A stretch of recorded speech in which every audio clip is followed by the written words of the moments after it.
Welcome to Virtual Gardening 101. This is a place where we dig into the digital soil and reap real results. A warm welcome to another interesting feature. Now, if you have any connection with Jamaica, the parish of Manchester in particular, you're gonna love this one because today it's all about the Cecil Charlton Park, the beautiful green space located right in the heart of the town of Mandeville, which happens to be my hometown. Now, Mandeville prides itself in being one of the few parish capitals in Jamaica with a large green space where local residents and visitors alike can sit and relax amidst the hustle and bustle of the commercial activities. This tiny attractive green space is a place that we have all grown accustomed to be calling Mandeville Park, was named in honor of the town's longest serving mayor, the late Cecil Charlton, because he may have played a role in the establishment of the park. During his tenure, he was instrumental in the maintenance of the town's infrastructure to the point where Mandeville was regarded as one of the cleanest towns in Jamaica. The park is bordered to the north by the Mandeville courthouse, which was built in 1817.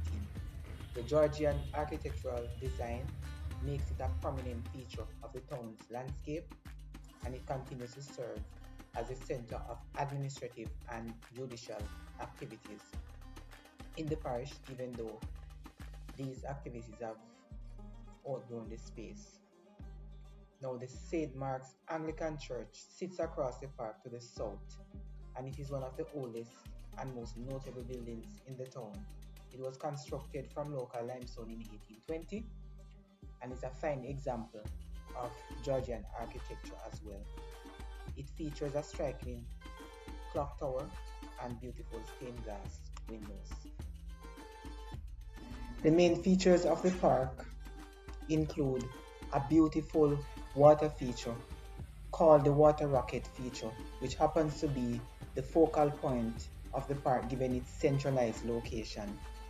It represents the bauxite and alumina production industry, one of the main industries in the parish that is responsible for the growth of the town. Taken all together, the fountain represents the strength of the citizens, and it also seeks to encourage them to use their resilience to further develop the parish. I am happy to report that the park was renovated in 2012 through the Tourism Enhancement Fund. At that time, two bus-sized sculptures and information boards were erected in memory of the late Cecil Charles Charlton, the longest serving mayor of Mandeville, as well as the Right Excellent Norman Washington Manley, who served as the first and only premier of Jamaica. The honor of national hero was bestowed upon him on October 18, 1969, following his death on September 2nd of the same year. Norman Manley happens to be a noble son of the soil because he was born in Roxborough. A cenotaph is also located in the southeastern corner of the park, and this is in honor of the soldiers who died in the last World War. There are four large patches of lawn, or I would say green spaces, and these are separated by four major pathways, and these serve as entrances and exits. Even though these grass patches make excellent spaces for picnics and other social activities, they are mainly used to host civic functions, major celebrations, and for other activities. Based on observation, visitors are not allowed to walk on these grass spaces. I still remember the day when I went in to take some pictures and to take a few short video footages. The keeper was very upset when he saw me. I had only stepped out on a small concrete space for a few minutes to take a pic, and he was very upset. And I'm really happy to know that the park is being maintained and kept. If it was like before, people just walk in and out, I am sure it would not have been kept in the manner in which it is being kept. And so they have restricted access. You're not allowed to just walk through the park. You have to enter and exit at one gate. But I'm sure when it comes down to the public holidays and the festive seasons, they open them so that, you know, people can move about freely. But throughout the year, the gates are closed for most part. They just only allow you to go through maybe one of the gates. So the renovation, I must say, has enabled everyone who want to access the park to get in and to enjoy, you know, the ambience and everything with little or no impact on the flowers. They have provided seats and, you know, additional footpaths or walkways for the visitors to come in and to move about freely. So thumbs up to the parish council or municipal corporation for the work that they are doing in this regard, because I see the park as a face of the town. As a person who has a keen interest in plants, you know, the main highlight of the park for me are the beautiful plants, and they blend in so well with the hardscape. Come along with me while I attempt to identify some of them. I have not seen a YouTube video to date that speaks directly about the plants, and so I am delighted to do this feature. If you take some time to go around the park, you'll realize that it has a lot of different plants, even though it doesn't appear that way. Among the various plants, you have ornamental trees and grasses, colorful shrubs, epiphytic plants, just to name a few.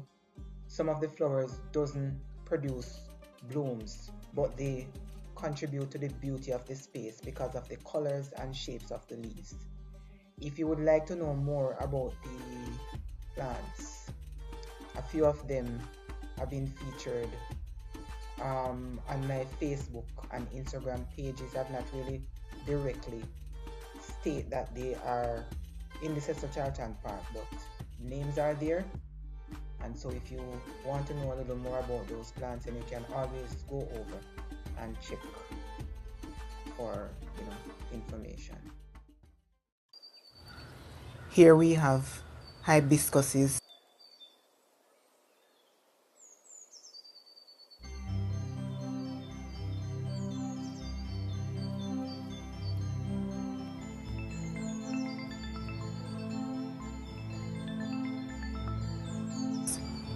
vinca or periwinkle,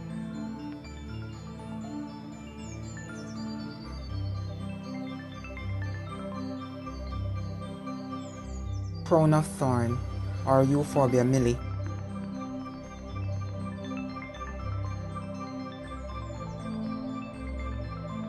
Cassandra, Lantana camera,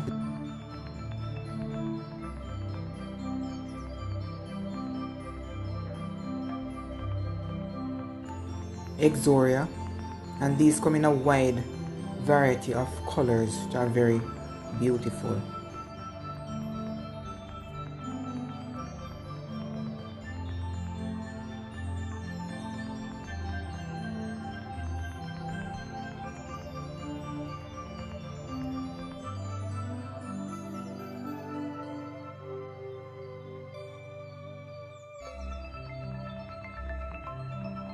Torino, Bougainvilleas,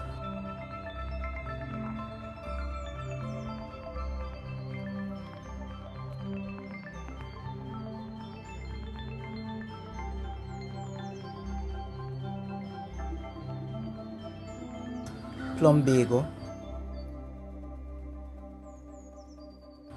Spicy Jatropha,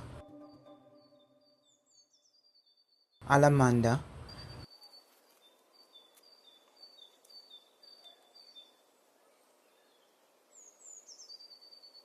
Mexican heather, leopard lily or Iris domestica, crepe jasmine,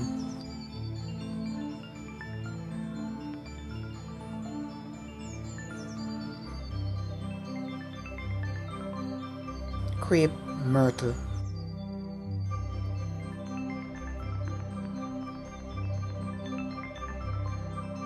West Indian holly,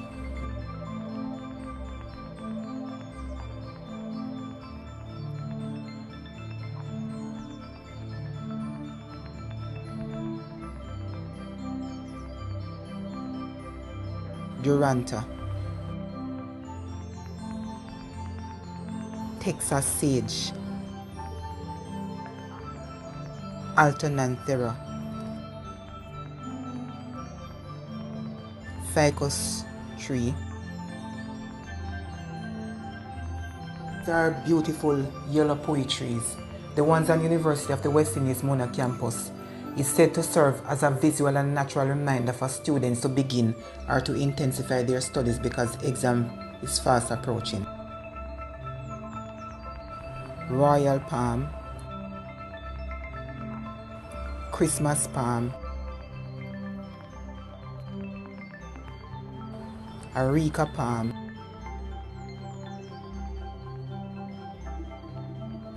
Italian cypress, yucca,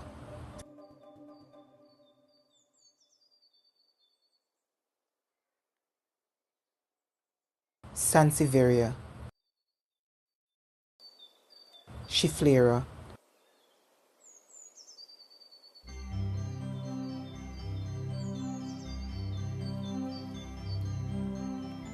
Croton,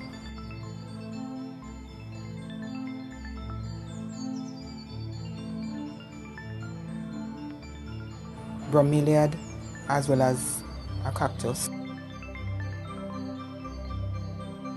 candelabra cactus or Euphorbia lactea, shell ginger and red ginger,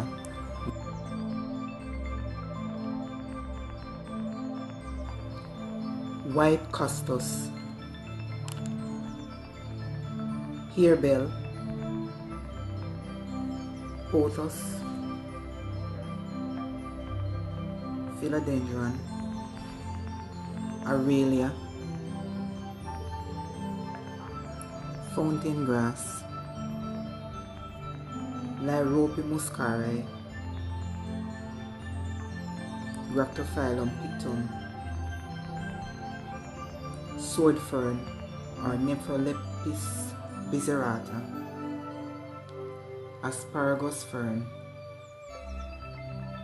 cordyline fruticosa, Justina reflexa,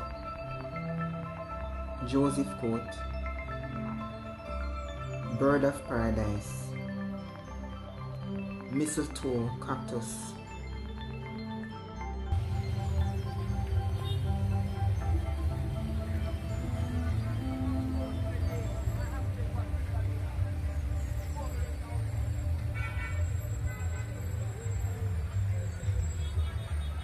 this looks like felt fern, and we also have old man beard or Spanish moss.